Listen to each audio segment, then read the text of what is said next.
Hey Mike, how are you doing? Hey, how you doing? That was a great Yeah. introduction. So much. Oh, you sure thing, man. I wanted to make sure I did you right here. Maybe I missed a few things, but yeah, for the community out there, we're super excited to have Mike. Mike's been live in the group before. You've probably seen some of the five-star resorts that he's staying at. He's been a nomad now for like 4 years, so he's been a part of this community for quite some time. So I'm sure you've met him. He has a girlfriend also. I think he met on his adventures. So he's living quite the nomad life. So. Hey, Mike. Yeah, we'd love to hear a little bit about your background, how you got started in this whole nomad adventure, and yeah, what have you been up to, man? Sure. Yeah, so thanks so much for having me on Facebook Live. Really appreciate it. And so I guess I started becoming a nomad in 2016. I was actually taking a leadership training program at Keller Williams, which is a big real estate company in Austin, based in Austin. And they sort of like I'd never left the United States before, and they sort of lit a fire under my butt and convinced me to buy a one-way ticket to Costa Rica. So I just bought that ticket. I was traveling around Costa Rica for about 10 days. And then probably like 8 months later, I was back again shooting on assignment for CostaRica.com. So basically, I went back to Austin. I saved up a little bit of money, and then I started putting together some promo videos and emailing tourism companies over there. So and then after that, I really just got hooked on traveling and picked up a laptop and my camera equipment and just decided, okay, let's screw it, let's do it, basically. And then about a year later, I bought another one-way plane ticket to Panama City because this is just a place I'd always wanted to visit. I'd already been through Central America at this point, and so then I decided, okay, I want to go to Panama now. And so I left with, I think it was about $500 in my bank account.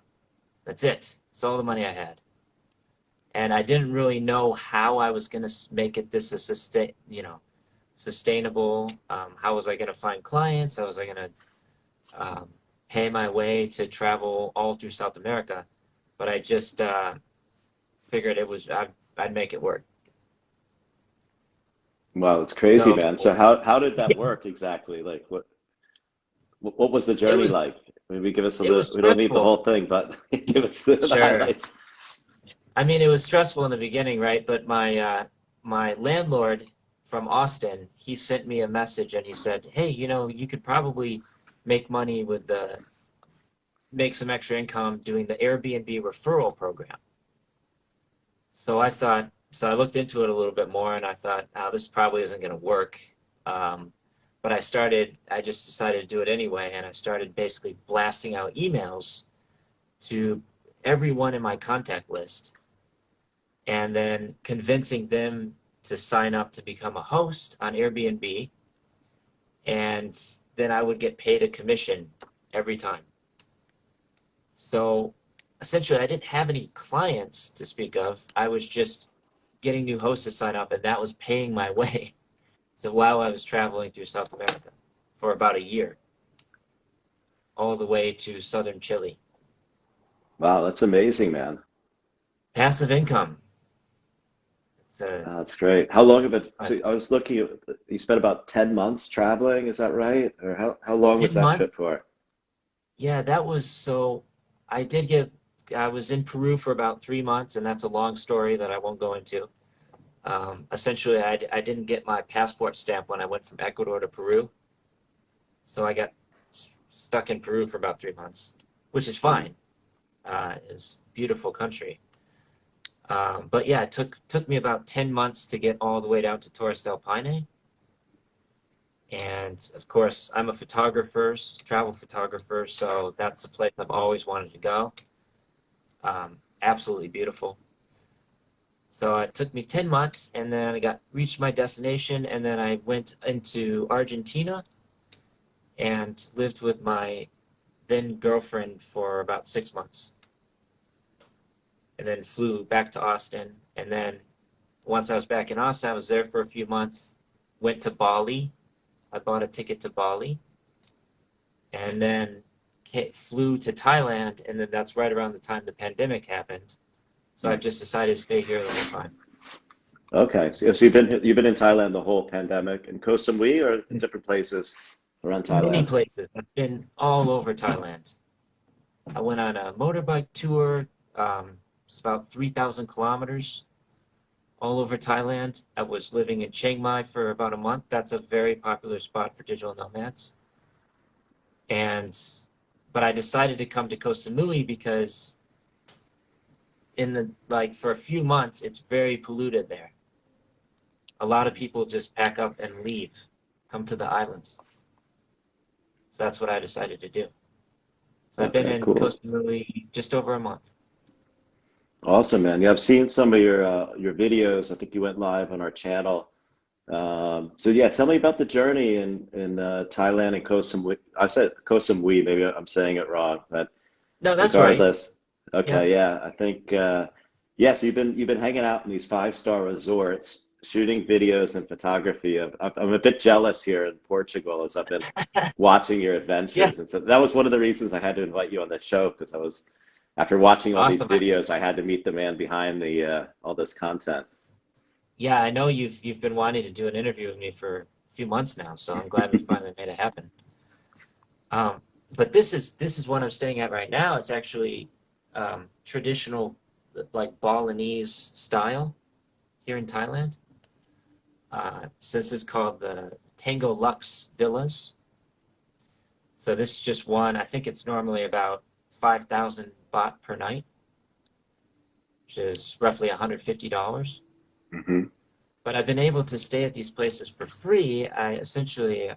It's the same thing I was doing when I was traveling in South America.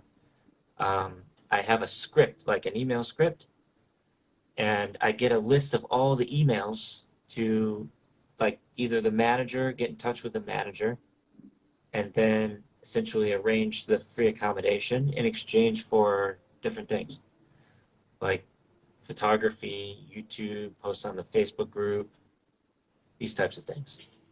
That's And of course, awesome, right man. now, a lot of the hotels don't have customers. They're really struggling. Um, so that's where I come. And there's a big opportunity here now. Yeah, I definitely think so. I mean, with some of those with the location that you have there, it's like super five-star with like Yeah, villas with swimming pools, and I was looking private at some of the villas. food getting delivered to your pool for dinner and stuff. It's quite the life. Yeah. Um, Uh-huh. so yeah, you're living Yesterday the I five-star ate dinner. lifestyle.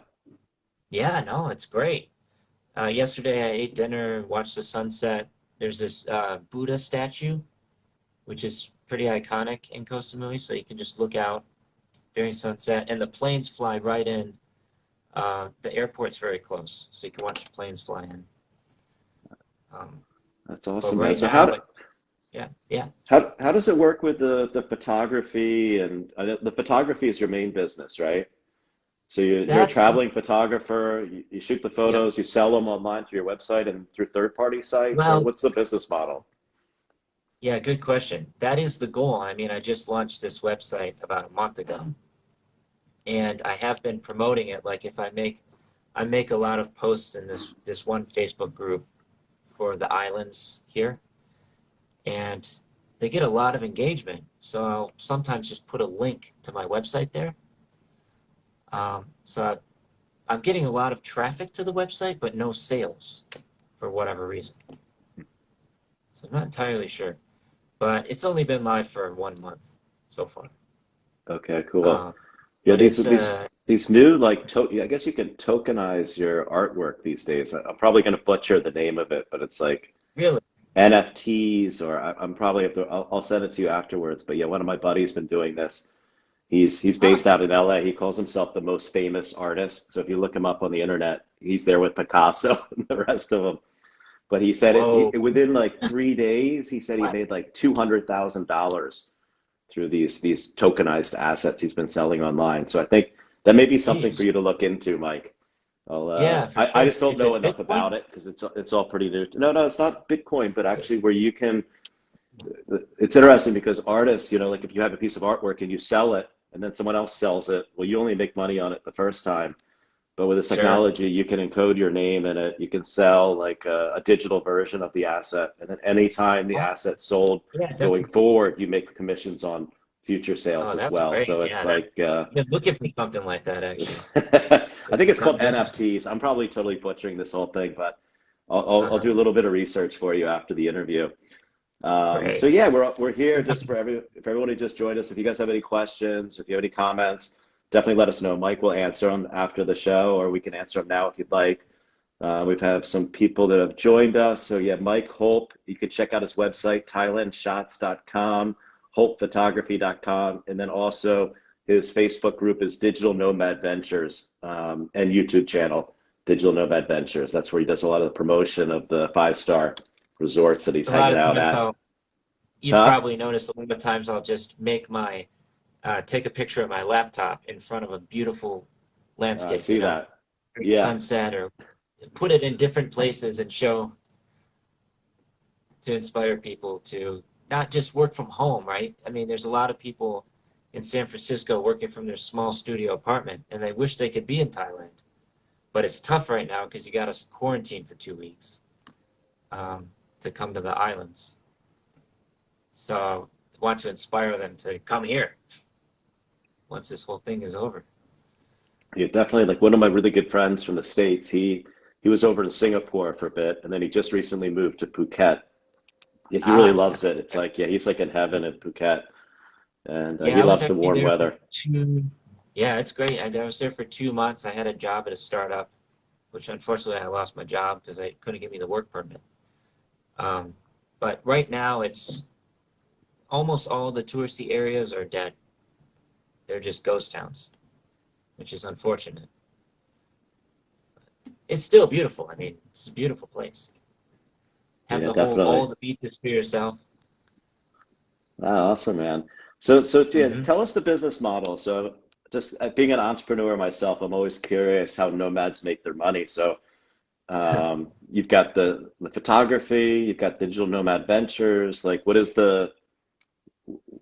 are your income streams, or what is your business model that you're working on here? Sure.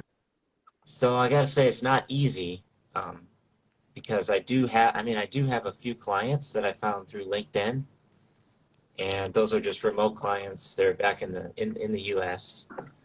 So, I do a few hours of work every day for those clients, and then mostly the rest of it comes through uh, unemployment, to be honest, like unemployment from the US. So I've been receiving benefits while in Thailand. Oh, that's a good deal.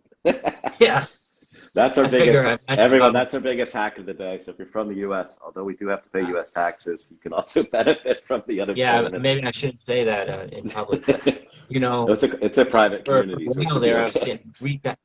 I was getting $3,000 a month, which over here in Thailand is goes a long ways, especially if you're staying in places for free, Mm. cutting costs down.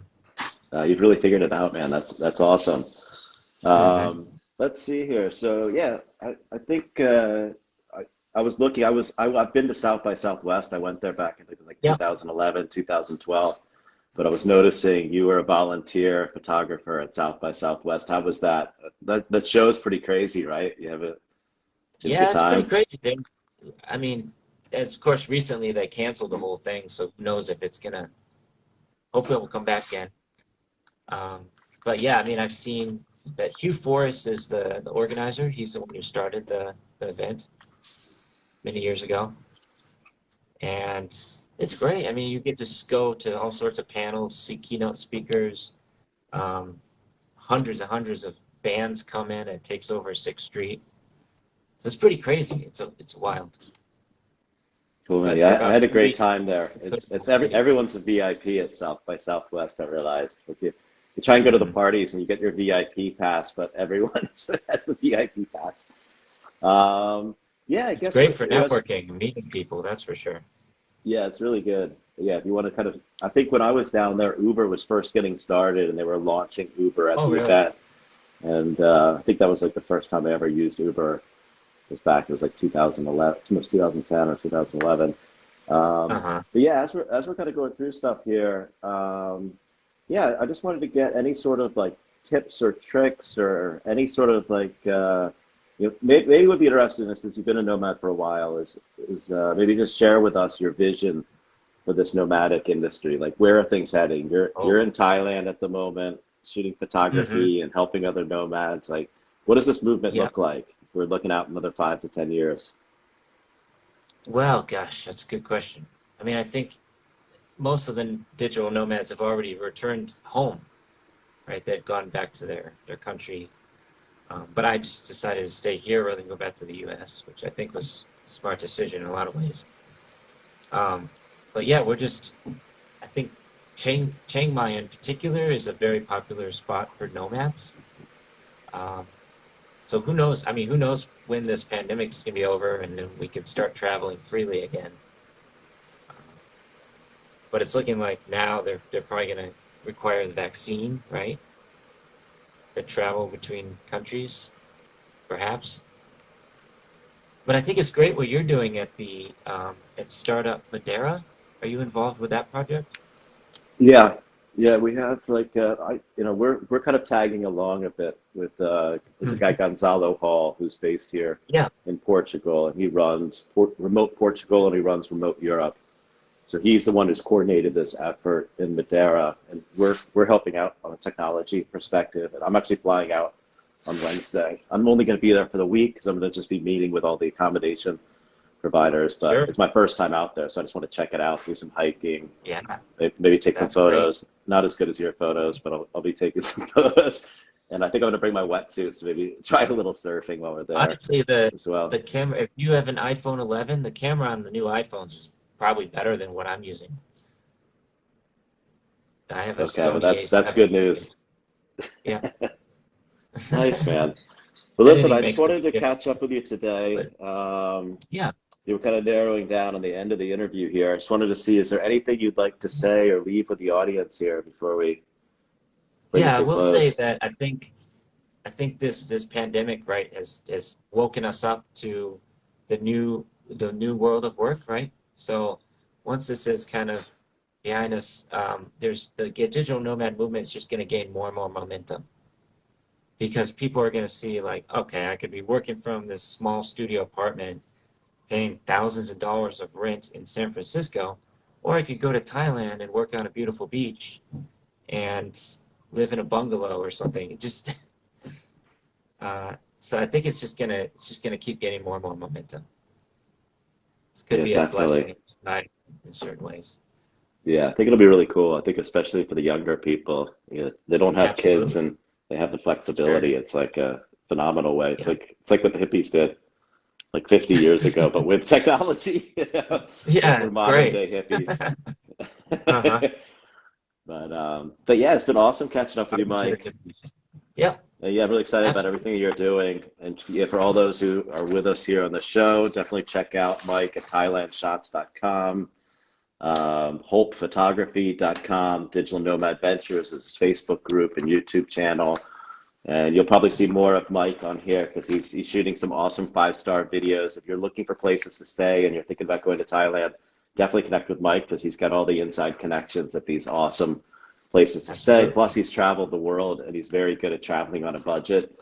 So You know, yeah, he's you definitely made me the moderator in the group, so I'll share some more live videos soon. okay. Cool, man. Appreciate If you it. find some really nice spots or some great locations for everyone, definitely let us know. And Will we just do. wanted to thank you for catching up with us today. We want to wish you all the best. Good luck in your ventures. We're looking forward to seeing all your new photos and videography and everything that you're up to going forward. Excellent. There's also another group you should join if you're interested in Koh Samui, Koh Phangan, and Koh Tao. Those are the islands in this area. It's just that name. So I also post a lot of videos and photos of that group. Koh Samui, Koh Phangan, and Koh Tao. So Okay, you can that's check that great. out. We have like 40,000 members in there. Oh, cool, man. If you don't So, mind, post it as a comment in the group because I think okay. for people That's like me, actually partially my how short-term memory is not so good. So that's how I'm able to build a reputation and influence here in Koh Samui by posting to that group a lot. So I'll include a link in the live video. that's great. Awesome, Mike. Well, hey, man, thank you All right. so much for everything. Have a great evening there. I know it's late, You so too. thanks for joining us. Talk soon. All right. Cheers, man. Thank you so much. Bye.